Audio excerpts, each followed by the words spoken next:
Master, ఎరుకతో ఉండటం అంటే ఏమిటి? ఎరుకతో అంటే తెలుస్తూ ఉండడం, తెలిసి ఉండడం. అయితే మరి ఈ మెడిటేషన్ రిలేటెడ్ టెక్నాలజీకి వచ్చేసరికి మన శ్వాసను గమనించడం, ఎరుకతో గమనించడం. తర్వాత ఇంకొక టెక్నిక్ అంటే ప్రతి కదలికను మనం మూమెంట్ చేస్తున్నాం కదా, ప్రతి కదలికను ఎరుకతో గమనించడం. మన శరీరాన్ని, ప్రతి మాటను మనం అవేర్నెస్తో మాట్లాడితే కరెక్ట్గా మాట్లాడతాం, తప్పుగా మాట్లాడిన తర్వాత బాధపడడం ఉండదు. ఇలాంటి ఎన్నెన్నో ఎరుకలు ఉన్నా కానీ అసలైన ఎరుక ఏంటి అంటే మన ఆత్మ పట్ల ఎరుక, అంటే మన ఆనందం పట్ల ఎరుక, మన శక్తి పట్ల ఎరుక. మన పొద్దునుంచి సాయంత్రం వరకు ఎప్పుడు డబ్బులు పడేయం, డస్ట్బిన్లో పడేయం, అట్లే కానీ మన శక్తిని మాత్రం కోపం వస్తుంది, బాధ వస్తుంది, వెళ్ళిపోతూ ఉంటాయి. ఆ శక్తి పట్ల ఎరుక ప్లస్ ఆనందం పట్ల ఎరుక. నేను ఎప్పుడు 24 గంటలు ఆనందంగా ఉండాలి ఉంటున్నానా? ఇది సాధన చేస్తే ఆత్మజ్ఞానం సిద్ధిస్తుంది, తప్పకుండా వచ్చేస్తుంది అన్నమాట.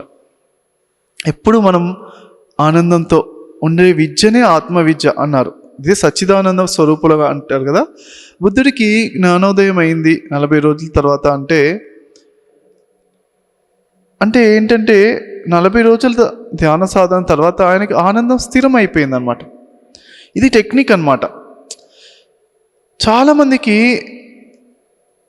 ధ్యానము సంవత్సరాలు చేస్తుంటారు, కానీ వీలైతే ఫాస్టెస్ట్ టెక్నిక్ ఏంటంటే అప్పుడప్పుడు 10 days, అంటే ఫస్ట్ ఎట్ ఏ టైం 40 రోజులు చేయడానికి కూడా వాళ్ళకి అంత శరీరము మనసు సహకరించకపోవచ్చు. ఫస్ట్ 3 రోజులు, తర్వాత 5 రోజులు, 10 రోజులు తీసుకుని సంవత్సరానికి ఒక 10 రోజులు. మాకు సాఫ్ట్వేర్ ఇంజనీర్స్కి అయినా 10 రోజులు లీవ్ దొరుకుతాయి. అప్పుడో 10 రోజులు, అప్పుడో 10 రోజులు చేయడము. ఒక 2-3 సంవత్సరాలు అయిన తర్వాత 10 days పైన గ్రిప్ వచ్చిన తర్వాత 20 days లీవ్ తీసుకుని 20 days చేయడం, సంవత్సరానికి ఒక 20 days చేయడము. తర్వాత ఒక 2-3 సంవత్సరాలు అయిన తర్వాత ఏం చేయాలంటే 40 రోజులు లీవ్ అప్లై చేస్తే లీవ్ ఇయ్యరు. జాబ్కి రిజైన్ చేసైనా 40 రోజులు ధ్యానం చేయాలి, మళ్ళీ జాబ్ వెతుక్కోవాలి. మంచి మార్కెట్ మంచిగా ఉన్నప్పుడు అలా చేయాలన్నమాట. అలా 40 రోజులు 20 రోజులు చేసినా కానీ వాళ్ళకి ఆ డెప్త్ అనేది అర్థమవుతుంది అన్నమాట. లేకపోతే సంవత్సరాలు గంట చేస్తుంటే సంవత్సరాలు చేయాల్సి వస్తుంది. బట్ అంతకన్నా ముందు ఏం చేయాలి? ఈ 3 రోజులు, 5 రోజులు, 10 రోజులు చేసేటప్పుడు కొంచెం ఆలోచన లేకుండా చేసే, కొంచెం అక్కడి వరకు నేర్చుకున్న తర్వాత ఎక్కువ రోజులు చేయాలి. అప్పటి వరకు ఆలోచనలు ఎక్కువ వస్తుంటే కూడా ఎక్కువ లాభం ఉండదు. ఇలా నేర్చుకుంటే ఫాస్ట్గా జ్ఞానోదయం, అంటే ఎప్పుడు ఆనందంగా ఉండే విద్యను నేర్చుకోవడం వస్తుందన్నమాట. ఇది ఇలా అంటే ఎన్నెన్నో టెక్నిక్స్ ఉన్నాయి. సరిగ్గా ఇది నేర్చుకోవాలి కరెక్ట్గా.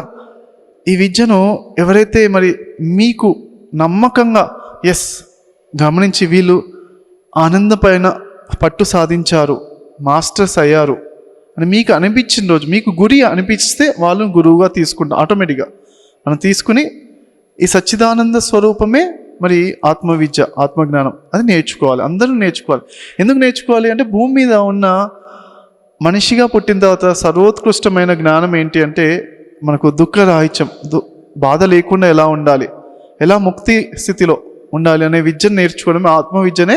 అన్ని విద్యల్లోనూ ఆత్మవిద్యనే శ్రీకృష్ణ వారు చెప్పినాడు, అదే నేర్చుకోవాలన్నమాట. మిగతా ఏది నేర్చుకున్నా ఏది నేర్చుకోకుండా పర్లేదు, ఇది నేర్చుకోవాలి అని చెప్తారు క్లియర్గా భగవద్గీతలో. కాబట్టి ఇదే నేర్చుకోవాలి, దీనికి హై ప్రయారిటీ ఇవ్వాలి మన జీవితంలో.